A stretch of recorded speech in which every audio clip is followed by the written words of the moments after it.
பத்மா, என்ன மன்னிச்சிருமா. நான் உன்னை கை நீட்டி இருக்க கூடாதுதான்.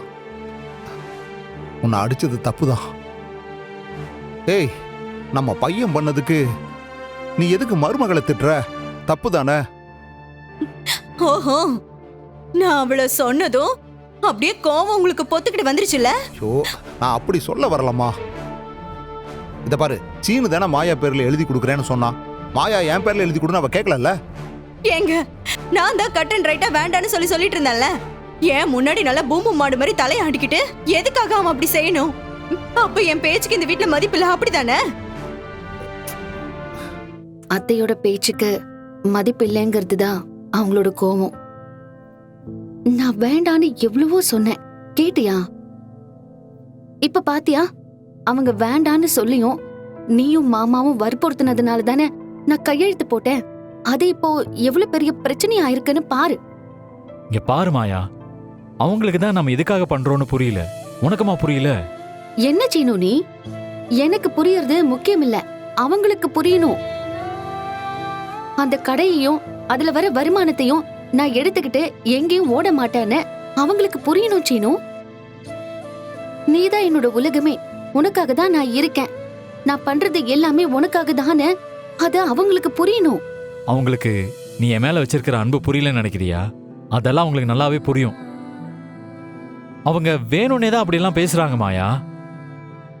உன் மேல இருக்கிற கோவத்தை எப்படி வெளிக்காட்டுறதுன்னு தெரியாம தான் இப்படி பிரச்சனை பண்ணிட்டு இருக்காங்க.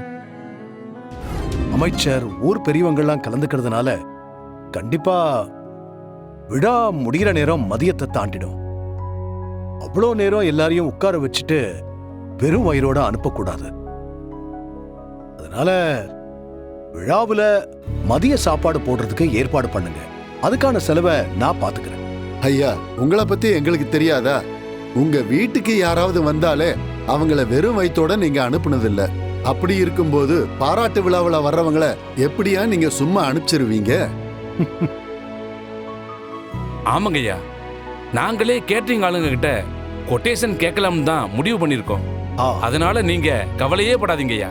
எல்லாரும் வந்து இருந்து வயிறார சாப்பிட்டு தான் போவாங்கய்யா. ஐயாவோட பொண்ணு தனா கூட நல்லா சமையல் பண்ணுவாங்க. இந்த மாதிரி ஆர்டர் எல்லாம் எடுத்து பண்றதாக கேள்விப்பட்டோம். நாம ஏன் இந்த ஆர்டரை அவங்களுக்கே கொடுக்க கூடாது?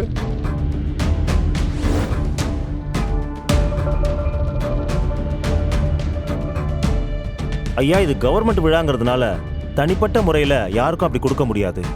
கம்மியான விலையில யாரு தரமான சாப்பாடு கொடுக்கறாங்களோ அவங்களுக்கு தான் இந்த ஆர்டர் போகும். ஆமா, சார் சொல்றதும் சரிதான். வேண்டியவங்க வேண்டாதவங்கன்னு பார்க்காம எல்லார்கிட்ட இருந்தும் கொட்டேஷன் வாங்கி எந்த கொட்டேஷன் வந்து நல்லா இருக்கோ அவங்களுக்கு ஆர்டர் கொடுங்க. அதானே சரியா இருக்கும். சரிங்கய்யா, நீங்க கண்டிப்பா அந்த விழாவை ஏத்துக்கிட்டு வந்து கலந்துக்கணும் ஐயா. அம்மா, ஐயாவுக்கு நாங்க கொடுக்க போற பாராட்டு விழாவுல நீங்க எல்லாருமே விழாவுக்கு வந்து கலந்துக்கணுமா? கண்டிப்பா வரோம் சார். என் மச்சானுக்கு விழா நடத்துறீங்கன்னா அதுல நாங்க இல்லாமலையா? கண்டிப்பா வந்துருவோம். ஐயா, அப்ப நாங்க கிளம்புறோம். வாங்க. நீங்களும் உங்க குடும்பமும் கண்டிப்பா இந்த விழாவில் கலந்துக்கணும்னு நாங்க கேட்கிறோம். கண்டிப்பா நாங்கெல்லாம் வருவோம். அப்ப நாங்க வரோங்க ஐயா.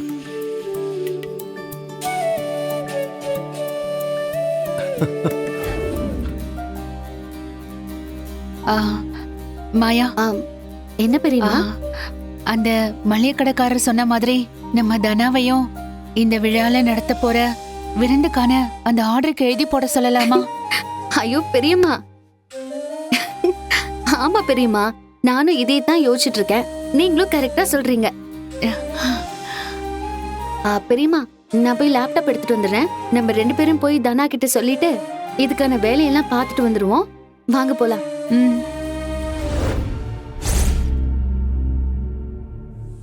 அண்ணி, ஜானகி அக்கா அந்த தனாவை எப்படியாவது முன்னுக்கு கொண்டு வரணும்னு விடாப்படியா இருக்காங்க.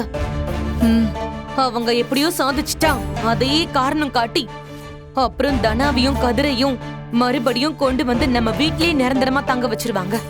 ஆமா பார்வதி, அவ போனவிழாவே இருக்கட்டும், அவ திரும்பி இந்த வீட்டுக்கு வரவே கூடாது. சரியா சொன்னீங்க அண்ணி. அந்த தனாவுக்கு ஏற்கனவே தலகணம் அதிகம். இன்னும் கையில 4 காசை மட்டும் பார்த்துட்டா அப்புறம் நம்ம எல்லாரையும் பார்த்து என்ன சங்கதின்னு கேட்டாலும் கேப்பா. அவளை நம்ம முன்னேறவே விடக்கூடாது அண்ணி. ம். காலம் பூரா கஷ்டப்பட்டுட்டே இருக்க கூடாதுல்ல. இந்த மாதிரி வாய்ப்பு வரப்போ அதை பயன்படுத்தி மேல வரணும்ல. சரிம்மா. மாயா, கொட்டேஷனை ரெடி பண்ணலாமா? அதுக்கு தான் லேப்டாப் எடுத்துட்டு வந்திருக்கேன். சரி, ஃபங்க்ஷனுக்கு எத்தனை பேர் வருவாங்க? 800ல இருந்து 1000 மெம்பர்ஸ் வருவாங்க. அப்போ தலைக்கு எவ்வளவு கோட் பண்ணலாம்? அப்ராக்சிமேட்டா 1000 பேருன்னு வச்சுக்கிட்டு தலைக்கு 200 ரூபான்னு கோட் பண்ணுவோம். அப்படின்னா 2 லட்சம் கோட் பண்ணுவோம். 2 லட்சமா? ஆமா. அப்படின்னா இது பெரிய ஆர்டர் தான். நம்ம இந்த வாய்ப்பை விடவே கூடாது. மாயா, அம்மா, மெனு என்ன கொடுக்கலாம்? இரு.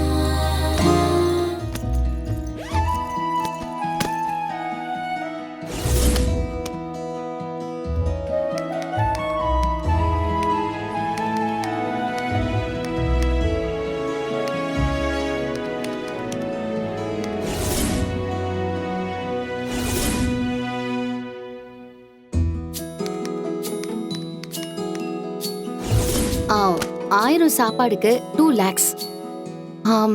இதையே ஃபைனல் பண்ணி கொட்டேஷன் கொடுப்போம். அதுக்கப்புறம் கடவுள் விட்ட வழி. நமக்கு கிடைச்சா சிறப்பா பண்ணுவோம். இல்லனா இதே மாதிரி ஒரு வாய்ப்பு கிடைக்குதான்னு தேடுவோம். கண்டிப்பா இந்த வாய்ப்பு தனாவுக்கு கிடைக்கும். தனா, நீ சமையல் செஞ்சு அசத்துற. வந்தவங்க எல்லாம் சாப்பிட்டுட்டு உன்னை மனசார வாழ்த்திட்டு போகணும். சரியா? சரிம்மா. சொல்லு பார்வதி. டெண்டர் அவளுக்கு கிடைக்க கூடாதுன்னு சொன்னேன்ல. ஆமா, இப்போ அதுக்கு என்ன? அவங்க எவ்வளவு கொட்டேஷன் கொடுக்க போறாங்கன்றது தெரிஞ்சிருச்சு. எவ்வளவுக்கு? 2 லட்சம் ரூபாய்க்கு கொட்டேஷன் கொடுக்க போறாங்க. சூப்பர் பார்வதி, நீ என் வேலைய ரொம்ப ஈஸியா ஆக்கிட்ட. இந்த ஒரு தகவல் போதும். இத வச்சு அந்த டெண்டரை ஈஸியா தனாவுக்கு கிடைக்காம பண்ணிடுவேன். அதுதாங்க எனக்கும் வேணும். நான் டெண்டரை எடுத்துட்டு உனக்கு கால் பண்ணி சொல்றேன். சரி, நான் வச்சிடுறேன். டெண்டரா எடுக்கிறீங்க? டெண்டரு உங்க மொத்த பேருக்கும் வைக்கிறேன் பாருங்க ஆப்பு.